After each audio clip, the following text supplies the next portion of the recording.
And now, Move the Sticks with Daniel, Jeremiah, and Bucky Brooks. What's up, everybody? Welcome to Move the Sticks, presented by the Ford F-Series. DJ Bucky here. A little recap from a Sunday full of football action. Buck, man, it seems like the more you think you know about this league, the less we actually really do know about this league. No, I mean, it's crazy. 5 weeks into the season, and I really don't think we know who's who and what's what at this point. Some of the teams that we thought would be contenders have fallen behind the mark. We'll say the Oakland Raiders, the New York Giants are a team that we thought that would certainly be in the mix. There are a couple other teams that haven't played up to par, even the Pittsburgh Steelers. And so after 5 weeks, we're still trying to figure out if some of these teams can figure out their identity, but there's some major surprises in the league so far. You know what I figured out? I just figured we were just a tiny bit off because we thought New York would have one good team, one really bad team. We got those two mixed up. We just got a team wrong. We thought Los Angeles had one team ready to make a challenge in the division, another team that was still pretty far off and a little ways away.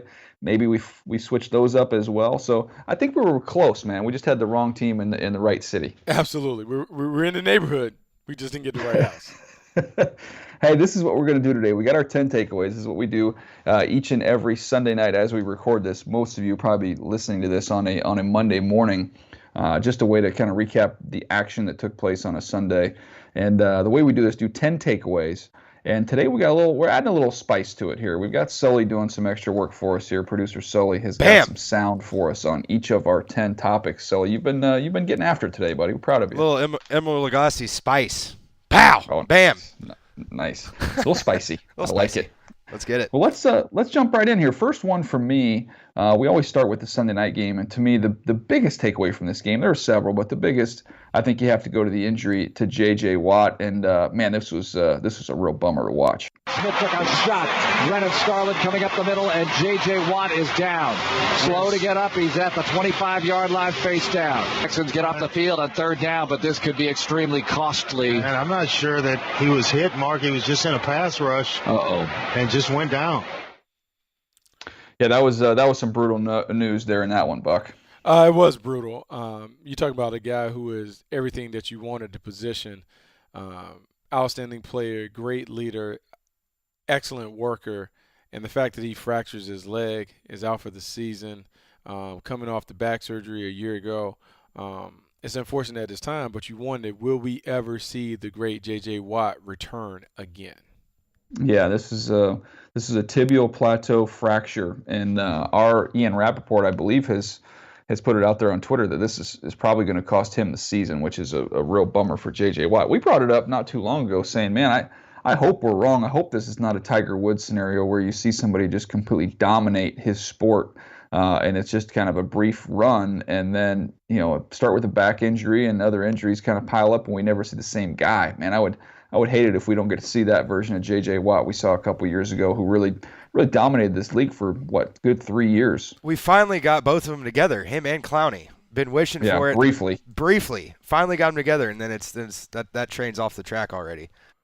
Yeah. It's brutal. Yeah, it's tough because you're talking about an all-time great guy, a guy who is obviously a talented player in his own right, 3-time Defensive Player of the Year, a guy who's kind of revolutionized the game as one of those inside pass rushers. But it's unfortunate, but we do know one thing about J.J. Watt. He will work his tail off to try and put himself in a position to get back. We'll just see if he can overcome what's kind of mounting a series of injuries that have kind of robbed him of some of the stuff that he used to be able to do. All right, Buck, why don't you get us going with our second takeaway? What we got here? Well, anybody who watched the Sunday night game understands that Alex Smith is playing at a high level. He's really doing a great job playing the position. Kendrick West in the lineup. Alex Smith scrambling left, trying to stay alive. Now fires it late for the end zone. Caught! Kendrick West, I think he's got it! Touchdown! What's the deal, Buck? I mean, this is something that you've mentioned it a couple times about how there might be a blueprint in place for other teams to follow with how Alex Smith is being used here with Andy Reid. Yeah, I mean, I think it is a blueprint for teams that are going to take some of these spread quarterbacks to understand how to build an offense around them. You look at what Kansas City has done. They've basically modernized the spread offense that we see on Saturdays and put it into play where you can really use it and execute it on Sundays. got weapons around them. They got the fast playmakers that you need to make the spread offense go. And then you have a play caller who is not afraid of kind of adding new elements. This is a team that is really exciting to watch because they do so many different things. You talk about the eye candy when it comes to the misdirection and fly sweep game, the shovel passes, the RPOs, the quarterback runs.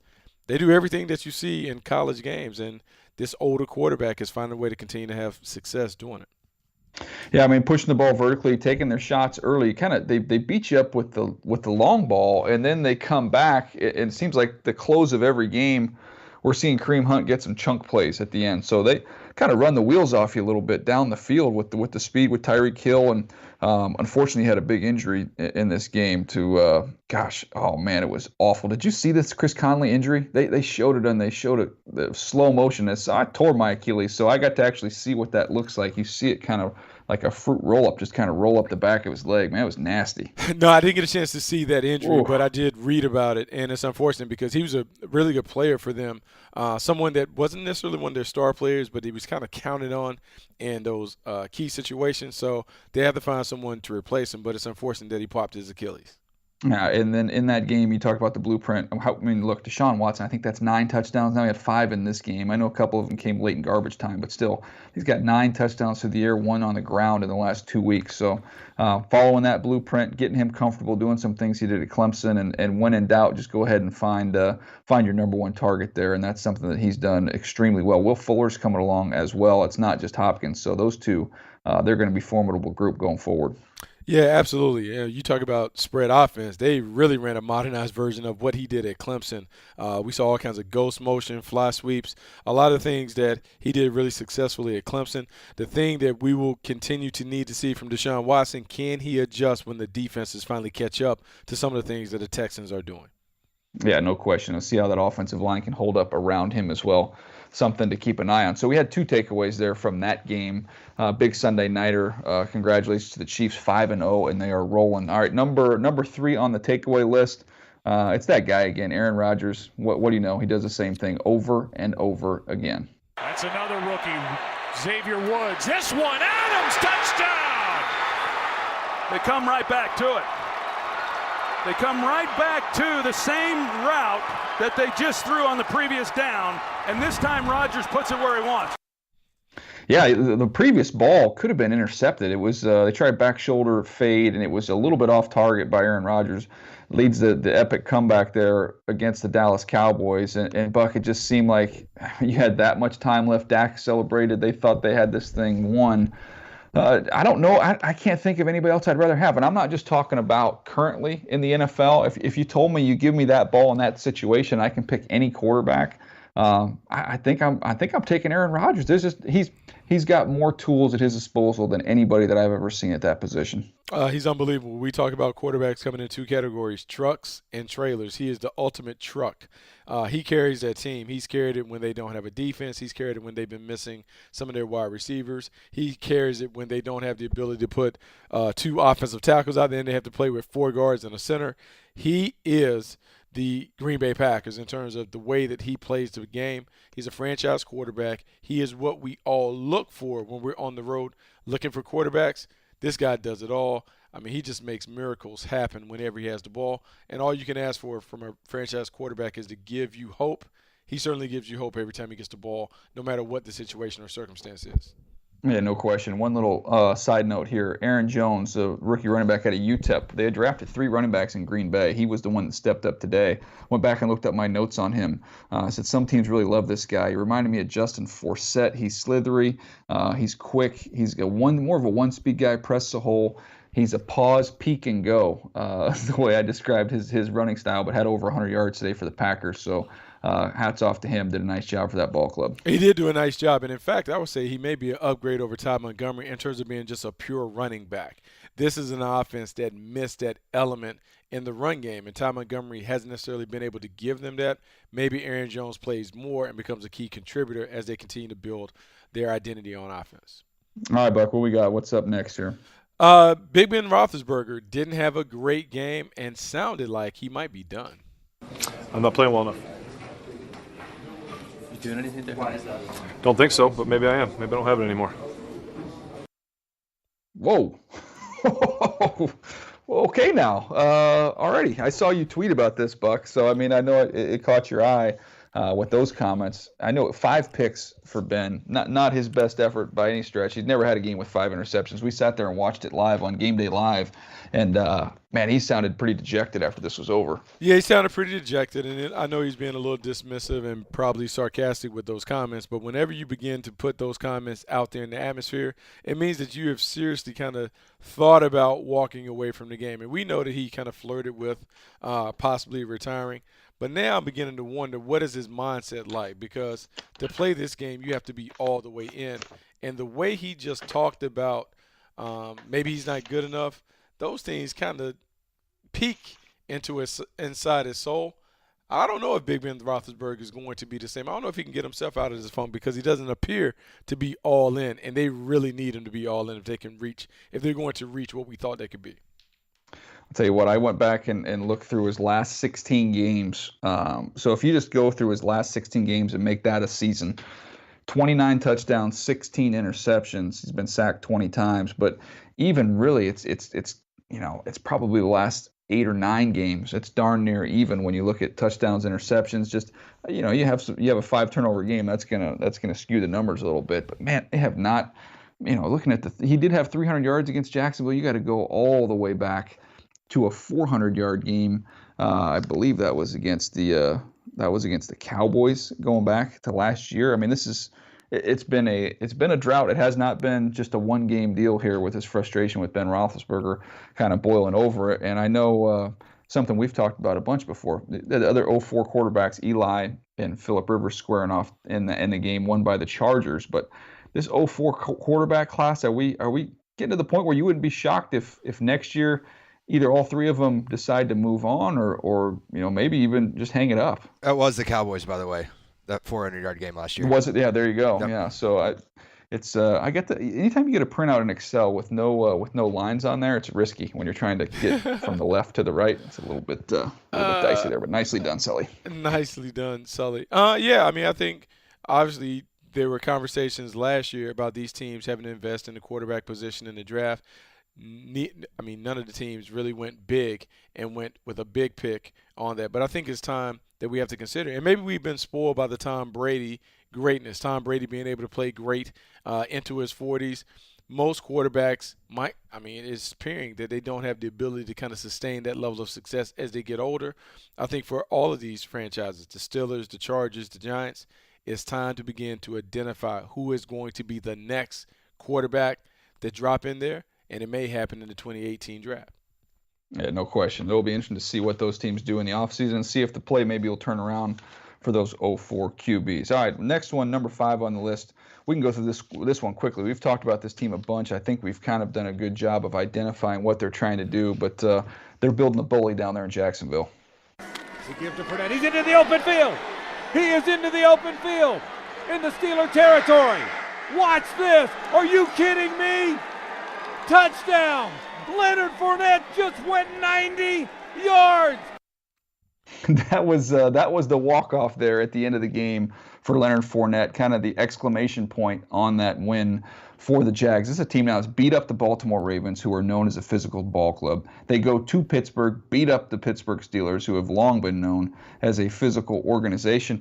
Bucky, to me, not even that long run that typified this team and what Jacksonville's trying to do here. It was a play that we saw that highlight numerous times of Fournette running the ball. Why don't you describe that run where he had some directions for Mike Mitchell, I believe, when he was scooting down the field. Well, the one thing that we knew about Leonard Fournette coming out of LSU is that he was a tone setter, a tempo setter. The way that he played really changed the way your team is viewed from an identity standpoint. He had a run late in the game where he gets to the second level. It's him and Mike Mitchell one-on-one. He waves him over and tells him to come and get a look, this contact, and he runs through him. And I think what was telling about that is Leonard Fournette is a grown man, and we knew that watching him at LSU, but his ability to kind of lay that punishment on defenders changes the way that they come after him in the fourth quarter.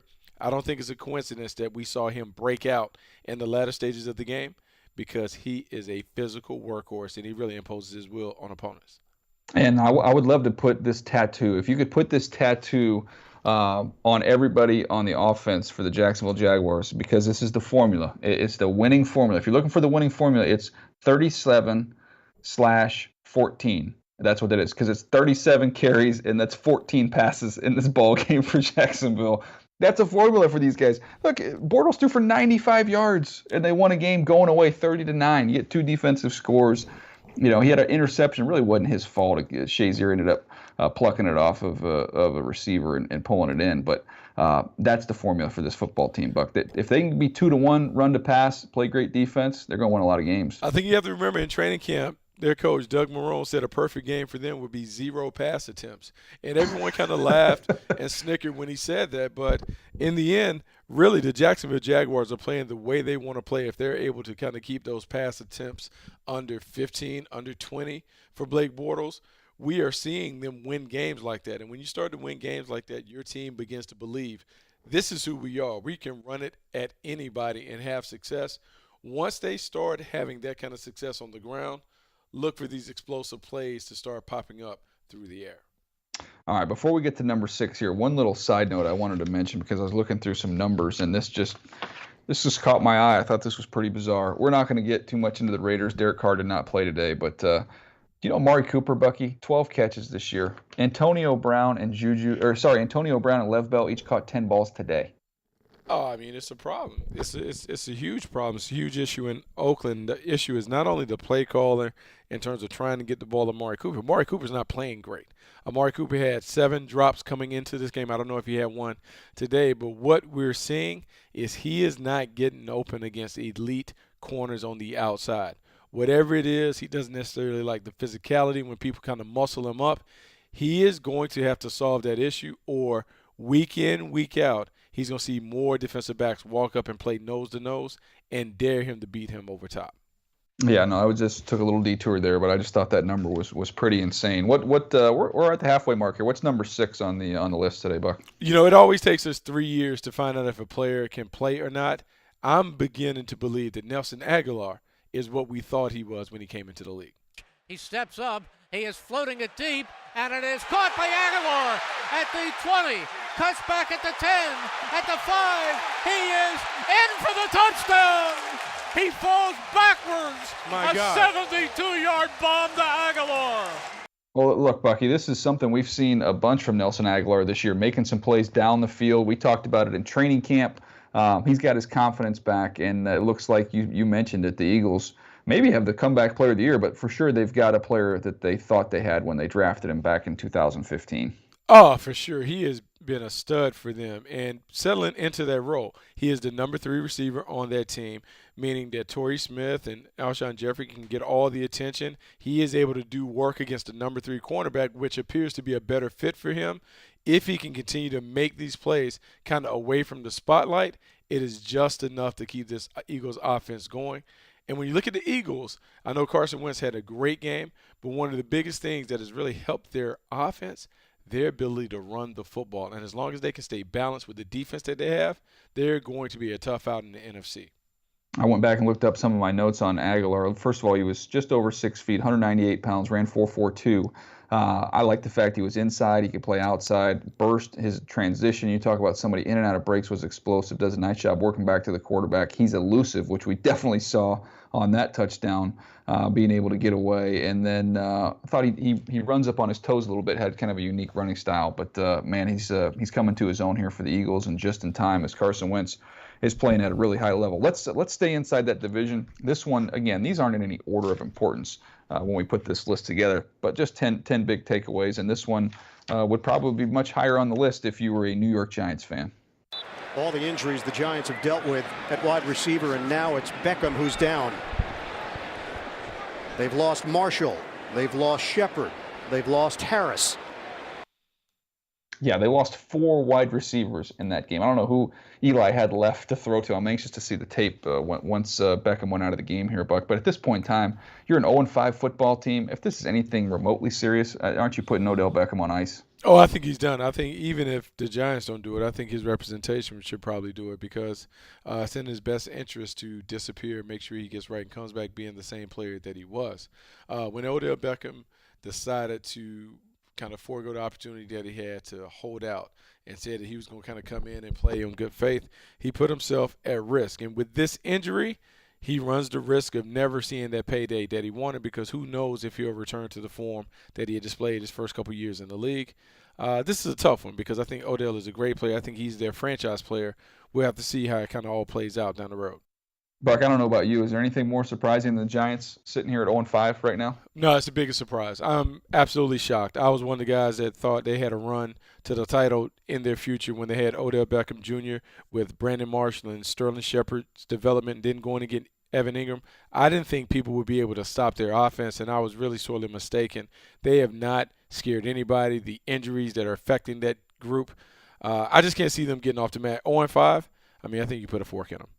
Yeah, it's not a good situation there. All right, what do we got next here? What's next on the list here, Buck? So, I mean, we talk about football being an easy game, like playing like a video game. Feed the pig.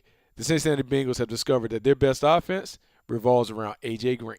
And Dalton fakes to Mixon, throws it high and deep. A.J. Green catches at the Buffalo 40, sprinting toward the middle of the field at the 15, 10, 5, touchdown! Baby. 77 yards. Andy Dalton finding A.J. Green, who roasted the rookie cornerback, Tre'Davious White. I felt bad for Tre'Davious White after this one was over, Buck.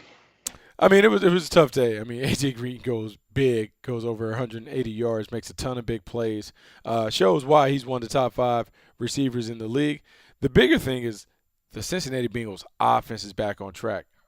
They look good. The ball is coming out of Andy Dalton's hands. Bill Lazor has really simplified the offense, put Andy back in that comfort zone. You're seeing a more aggressive player from the pocket, a more confident player from the pocket. That means he's being more decisive and more accurate. I like how the Bengals are trending. Even though they let a couple games slip early, they're beginning to look like the team that we thought would be a problem in the AFC North. Well, having Vontaze Burfict in the lineup, getting you 13 tackles, a sack, 3 TFLs, and a couple other rookies, Jordan Willis getting a sack, Carl Lawson getting a sack. So you're going to see this group kind of grow together. You know, Geno Atkins and Johnson, they're going to be doing their thing and getting after the quarterback. So they're going to get – this is a team I think you got to keep an eye on. Didn't start out well. They're getting healthy. They got some young guys. They're going to get more comfortable. I think we're going to see Joe Mixon continue to evolve in this offense and really come on. And the Bengals get right back in this thing. They're 2-3 right now. Number 9 on the takeaway list. Let's stay inside that division. And how about this debut from Myles Garrett? McCown waits, takes the snap, back to pass, and they're going to get a sack, and it's Myles Garrett right away. 3rd and 8, Josh back to pass, sets up, looks, he bootlegs it out to the left, he's going down, and it's Myles Garrett again. Well, he's got a doubleheader now. That's 2 for the number 1 overall selection. Yeah, not a bad debut. Not a great game for the Cleveland Browns. They lose to the Jets 17-14. But if you're looking for some good news as a Browns fan, I think you look at David Njoku and what he did offensively. A couple nice grabs, gets in the end zone. He's got 3 touchdowns on the year. But the big story to me, I think, for the Browns in this game, Myles Garrett on a pitch count, Buck, goes out there and gets you 2 sacks. I think it's amazing. I think he flashed the talent that made him the number 1 overall pick. We saw Greg Williams do a great job of using him at a spot that wasn't his normal spot that we seen him in. Came from inside, got a sack on the first play that he's in. Then you see another hustle play and a hustle sack. So right away, 2 of the things that we wondered about his effort and where you necessarily play him, can you move him around and do some special things? He answered those splendidly in his debut. He's a guy that should be an impact player for a long time for the Browns. A couple more things I want to hit on this game before we move on. Stay with the Browns here real quick. Are you with the decision to give DeShone Kizer the hook in this game? What are your thoughts there? I think it's stupid. I think what the Browns have done with the quarterback position the entire preseason has been dumb. I don't understand why, when so many of us felt like DeShone Kizer was a developmental prospect, they decided they wanted to start him. So if you start him, then you have to live through some of those bad moments to kind of pull him and go back and forth and yo-yo him. I just don't know why anybody would feel confident that this group would be able to develop a number 1 quarterback if they finish last, get the number 1 pick, and maybe there's a quarterback that could be a franchise guy. I just don't know how you can trust him because they haven't shown the ability to develop a top pick or a talented quarterback. I just don't understand how to – I don't know any confidence in them.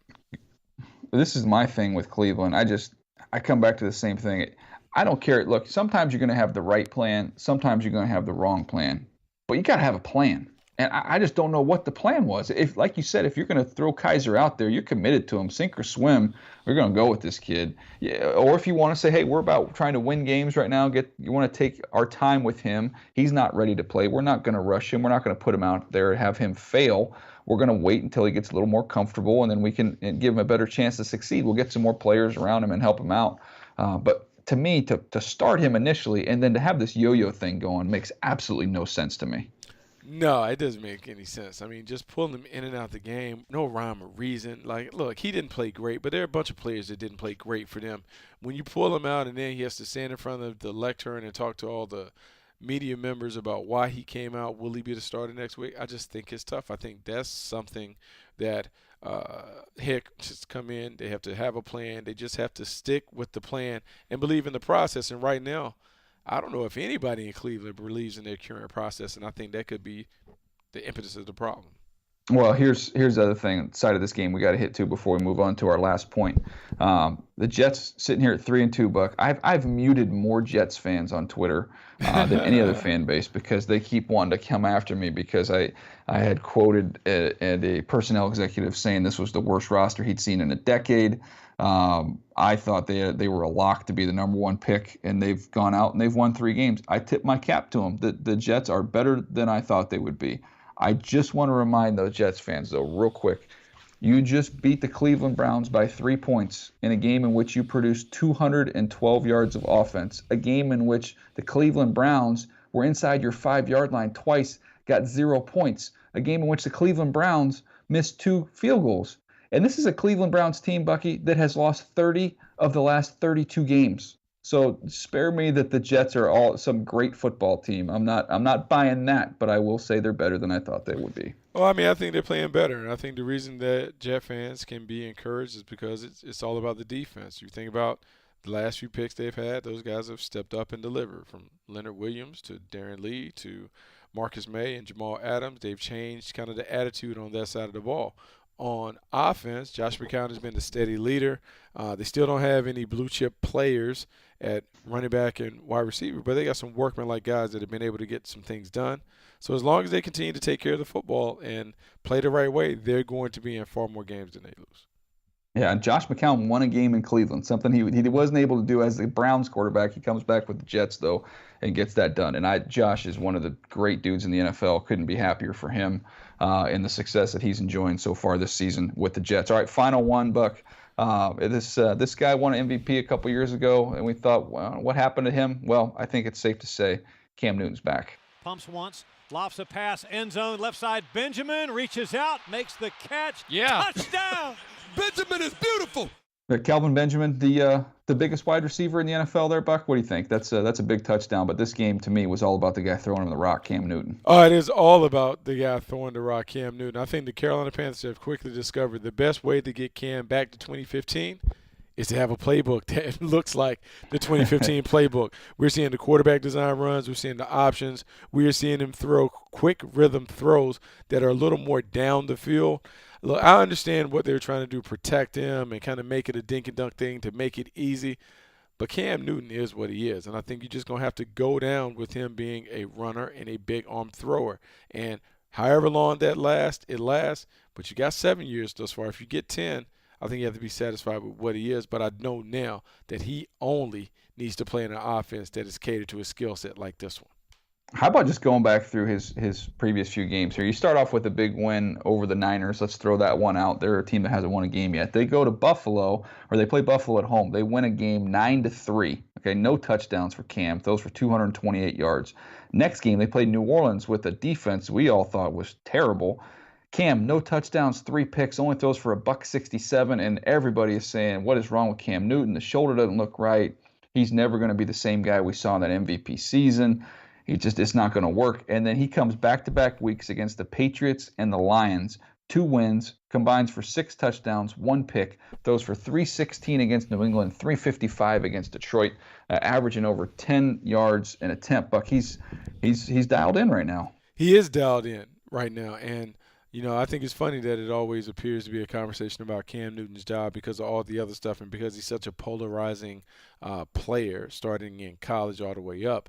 But when you look at how this offense is able to complement the defense, it's because Cam Newton is the ultimate pass-first point guard. He can hit you a bunch of different ways. If he needs to go and get one on his own, get a bucket on his own, he can do that because he's an outstanding runner. The Carolina Panthers offense is more diverse and dynamic when he is a centerpiece as a runner. They realized that. They made the adjustment on the fly. I think it's working out well for them. This next game will be a statement game to let us know how real the Panthers are. No question. Well, look, that was efficient, man. We got some highlights. We got some sound rolling through here. We got our Big Ten takeaways done, Buck. Is there anything we've missed? Is there anything you want to add to the mix here? One little thing. I was very impressed with the L.A. Rams today and the way they went toe-to-toe with the Seattle Seahawks. I know we've kind of penciled in the Seattle Seahawks in that division, but I wouldn't be surprised to see the Rams make a run because Sean McVay has this team firing on all three cylinders: offense, defense, special teams. They're making plays. Now they just got to learn how to finish games. If they do that, anything can happen for them. There's zero chance that Sully doesn't try and pipe in right now because you just said the Rams are better than the Seahawks. I'm just saying. No, I did not say that. No. I get what he's saying, and I completely agree with him on that point. But what I would take away from that game, and Bucky brought it up on Twitter, Richardson, big ad for that Seattle defense. He showed up in a big way today for them. It's finally coming around. They brought him in because they wanted to put him alongside Michael Bennett. You have Frank Clark, Cliff Averill. They have 8 Pro Bowlers on their defense. What you saw today, that defense is going to have to carry him because their offense is never going to give them major contributions. This team will go as far as that defense can carry them. And if we talk about defenses winning championships, who knows if the Seattle Seahawks can get there. Yeah, look, it's good stuff there. I'll tell you what, 2 Pro Bowlers I've got in the studio back there, Bucky and Sully, doing nice work for us here. Yes, sir. On Thank the you. Takeaway pod. Nicely done, boys. All right, hey, let's get back together in a couple days, do this all over again. We've got the Tuesday, Thursday pods coming, and we've got some college football to recap. We've got some NFL to preview. Lots to get to, but this was a lot of fun, guys. Nicely done. I think we're getting a little bit better at this thing, getting the hang of this takeaway podcast. We'll continue to keep them rolling. That's going to do it for us tonight or this morning, whenever this is gracing your ears. But we appreciate you guys checking us out. This has been Move the Sticks, presented by the Ford F-Series. DJ Bucky, we'll see you next time. Thanks for downloading Move the Sticks with Daniel Jeremiah and Bucky Brooks. For more, go to nfl.com/podcasts.